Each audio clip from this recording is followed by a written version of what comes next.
Hello everyone, and welcome to my channel. I'd love it if you could leave a comment letting me know where you're listening from around the world. Also, don't forget to like and subscribe if you're enjoying this video. Story 1. I had always thought of myself as someone who could handle the woods. I grew up camping in the Appalachian Mountains, knew the trails, the streams, and even the odd hidden cave or two. But that night changed everything. My friends had left earlier in the evening to hike a nearby ridge, leaving me alone to finish setting up our campsite. I didn't mind. I liked the solitude, the quiet that settled over the pines once darkness fell. But that night, the quiet was wrong. I was hammering stakes into the ground when I first heard it, a faint whisper almost drowned by the wind. At first, I thought it was just the trees swaying, their needles brushing together. But then the whispering grew more deliberate. My name, not my nickname, not a random sound. My actual name, stretched thin across the night air. I froze. My hammer slipped from my hand. Aaron, the voice hissed again, this time closer. I spun around, flashlight in hand, sweeping the beam across the fog that had rolled in over the forest floor. The beam cut through nothing but the swaying shadows of the pines. My heartbeat thudded painfully in my chest. It's nothing, I muttered to myself, but my voice sounded weak and foreign in the empty night. Then came the footsteps. Slow, crunching over dry leaves. They circled my tent in a pattern that made no sense. Whoever, or whatever, was out there was patient, deliberate. I yelled. I don't even know what I screamed. Maybe my name, maybe a prayer, but the noise stopped the footsteps, and for a brief moment, there was nothing. Silence. Absolute silence. I forced myself to breathe, telling myself it was a prank, one of my friends trying to scare me. I wanted to believe that. I gripped the flashlight tighter, took a cautious step outside the tent, and that's when it happened. The whisper again, but this time it wasn't from the distance. It was right at my ear, cold, like ice sliding across my skin. Don't move. I bolted. Barefoot, cutting my feet on twigs and roots, I ran down the hill toward the ranger station. The beam from my flashlight bounced wildly across trees, and every time I glanced back, it felt like the forest itself was leaning in, watching, waiting. I could swear the pines shifted toward me, their shadows reaching out like skeletal fingers, closing the gap between us even though I ran. Halfway down, my flashlight flickered and died. Darkness swallowed me. My chest heaved. My legs ached, but I couldn't stop. The whispering didn't chase me this time, not in words. It was in the silence, in the air itself, pressing against my ears and throat, suffocating me with the feeling that something unseen was sprinting alongside me. I stumbled into a clearing, nearly collapsing when I saw the ranger station's dim light in the distance. Relief flooded me, but it didn't last. From the trees, a shape emerged, tall, twisted, impossibly thin, moving without sound. I froze, certain I was hallucinating. It tilted its head, as if studying me, and I saw the faintest glimmer of eyes reflecting the moonlight. Eyes that weren't human, too wide, too dark, staring straight through me. I sprinted the last stretch, threw myself against the ranger station door, and pounded until it opened. The rangers looked at me like I'd lost my mind. "What happened?" one asked. I could barely form words. The woods, they whispered. I managed to choke out. They calmed me down, gave me water, checked my bleeding feet. But when I looked out the window later, the pines were just trees again, standing still under the silver light of the moon. No shape, no whisper, nothing, just the rustle of wind in the leaves. I never went back to that site. I told my friends what happened, but they laughed it off as nerves or imagination. I wanted to laugh too, wanted to believe it was all in my head. But every night since, when I close my eyes, I hear it, the soft, deliberate whisper of my name, echoing from somewhere far away, yet impossibly close. And sometimes, I swear I can feel those eyes in the dark, waiting, patient, and knowing exactly where I am. Even now, years later, whenever I drive past the Appalachians, I grip the steering wheel tighter. I don't hike alone anymore. And deep down, I know that whatever I saw that night in the whispering pines, it never really left me. Story 2.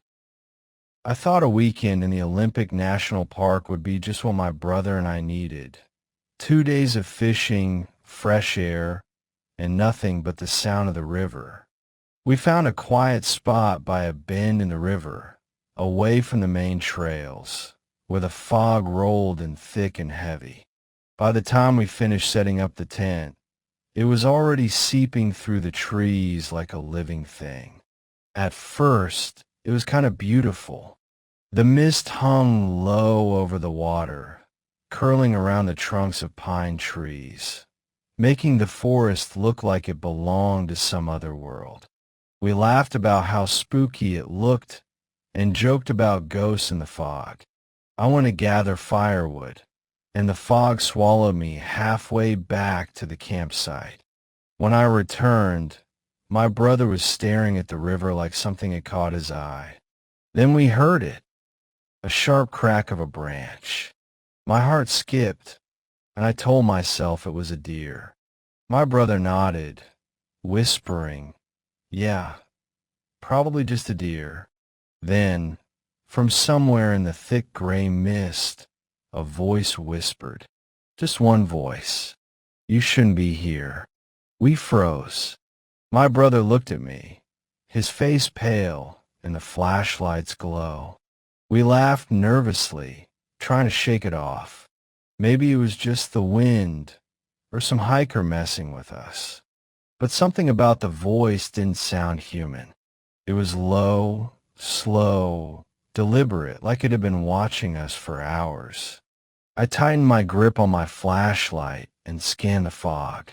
At first, I saw nothing. Then, 20 feet away, I thought I caught a shadow, a figure standing perfectly still. I froze, blinking, and shined the light directly at it. Nothing. No shadow. No movement. Just the fog. My stomach turned, and I whispered to my brother to check. He barely nodded. Night came slowly, like it wanted to crawl under our skin. We tried to sleep, but every little sound made us jump. Then I heard it. Footsteps. Slow, deliberate, circling our tent. I pressed my ear to the thin nylon wall. They stopped for a moment, then resumed, coming closer and then retreating. I peeked through the tent flap, and there it was again, the silhouette. Closer this time. The fog made it blurry, like it was part of the mist itself. I froze, heart pounding. My brother nudged me, whispering, don't move." But my fingers were trembling around the zipper of the tent. The figure didn't move, just watched. The silence between the footsteps was worse than the sound. Each pause felt like the fog itself was breathing, waiting for something. I grabbed my phone, thinking about calling 911, but there was no signal. The forest seemed alive, pressing down on us, and the fog clung to everything. We stayed awake the rest of the night, taking turns shining the flashlight in the mist, trying to convince ourselves it was just our imagination. But I couldn't shake the feeling that it knew exactly where we were, that it was playing a game it had already won. By dawn, exhaustion overpowered fear. We didn't speak as we packed up the tent and ran to the car, leaving our fishing gear behind. We drove as fast as we could, not looking back. The forest receded and the fog thinned, but a cold weight stayed in my chest. Later that morning, we returned with the rangers. They searched the area carefully, sweeping the forest, checking for any sign of someone camping nearby. There was nothing. No footprints in the dirt leading to or from the river. No sign of a person. No disturbance in the trees. Nothing, except the mud around our campsite. The footprints. Human, unmistakably human. And they circled our tent, over and over. There was no entrance or exit. No path leading anywhere. Just circles, perfectly formed in the soft mud, as if someone, or something, had been trapped in an endless loop around us the entire night. The rangers didn't speak much, just exchanged looks. One of them muttered, "Never seen anything like it." And I haven't, either. I haven't gone back to Olympic National Park. I haven't gone back to that bend in the river. And some nights, when the fog rolls in thick outside my window, I swear I can hear footsteps circling, slow, deliberate, and waiting for me to step outside. I don't know who or what it was, but I know this. Whatever it was, it didn't want us there. And the memory of those footprints, endlessly circling, has never left me. It's out there, waiting, in the fog. Story 3. I thought a weekend in the White Mountains with my friends would be a perfect escape. Just 3 guys, tents, and the forest stretching endlessly around us. We had driven hours, leaving the city smog and noise behind, and finally pulled into a clearing deep off the main road. It felt secluded, private, just what we wanted. We laughed, unpacked, and set up our small camp, joking about ghost stories and the kinds of things you only dare whisper when darkness drapes the world around you. The first night was fine. We built a fire, roasted marshmallows, and shared beers. Somewhere between the shadows of tall pines and the crackling of the fire, the woods felt alive, almost friendly. I remember looking up and seeing the stars, so bright and sharp, it was like you could almost pluck them from the sky. My friends fell asleep first, their snores mixing with the occasional rustle of small animals. I stayed awake for a while, staring into the fire, listening to the wind sigh through the trees. Then, around 3 in the morning, I woke up. Or maybe I was never fully asleep. Something felt wrong. The night was too quiet. The usual forest sounds, crickets, owls, the subtle shifting of branches, were gone. It was a silence so complete it pressed against my chest, heavy and suffocating. I rubbed my eyes, thinking maybe I just dreamed the first night. But no, the fog had rolled in thick, hugging the ground and curling around the trees like slow, breathing smoke. I stepped out of the tent, and that's when panic began to claw at me. The fire was gone. My friends' tents, our tents, were gone. The clearing we had chosen so carefully, which had seemed perfect in the daylight, was nothing but a blur of shadow and mist. The trail we had taken from the car, the one I could walk blindfolded yesterday, had disappeared. The ground didn't even look like the path was ever there. "Guys!" I shouted. My voice sounded wrong in that fog, swallowed immediately by the thick air. No answer. I ran a few steps, trying to locate the tents, the fire, anything familiar, but the fog was insistent, almost purposeful, curling around my legs like fingers, and the forest itself seemed to shift. Every tree I thought I remembered had moved, or maybe my mind had. I started walking toward where I thought the main road was, thinking if I could just get there, I could call for help. Minutes stretched into hours, though time felt meaningless. The fog clung to me, soaking my clothes, covering my hair with dew. The silence was relentless, only broken by the soft squish of mud under my feet. And sometimes I thought I saw them, shadows flickering at the edges of my vision, tall and thin, never fully there when I turned my head. I tried to convince myself it was exhaustion, or fear, or the darkness playing tricks on me, but I knew it wasn't. When the sun finally began to rise, I stumbled onto the main road. Mud-caked, trembling, my clothes soaked through, I looked back once at the forest. The fog was gone. The clearing was empty, perfectly mundane, nothing out of the ordinary. It was daylight, normal, harmless. But I knew what happened. The police were called. They combed the area with flashlights and trackers. There were no signs of a campsite. No tents, no fire pit, no footprints, nothing. It was as if we had never been there. "Are you sure this is the place?" one officer asked me. I nodded, my voice cracking. I set everything up myself, but my words fell flat, swallowed by the trees.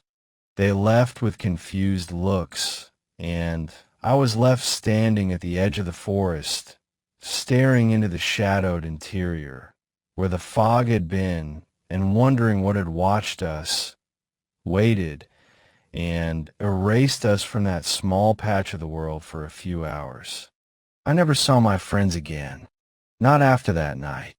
People say I went alone, that maybe it was all in my head, but I know what I felt.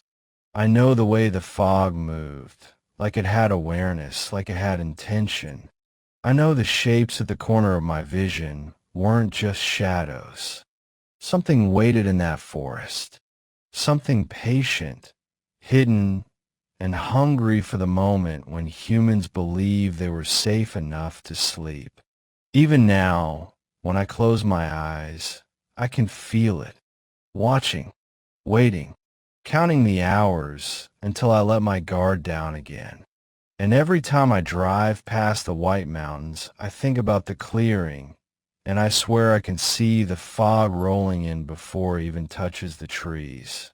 And I remember that silence, that complete, unnatural silence. And I remember the feeling of being erased, even if only for a little while. I never camp alone anymore, and I never look at fog the same way again, because I know now that sometimes the forest doesn't just hide things, it takes them.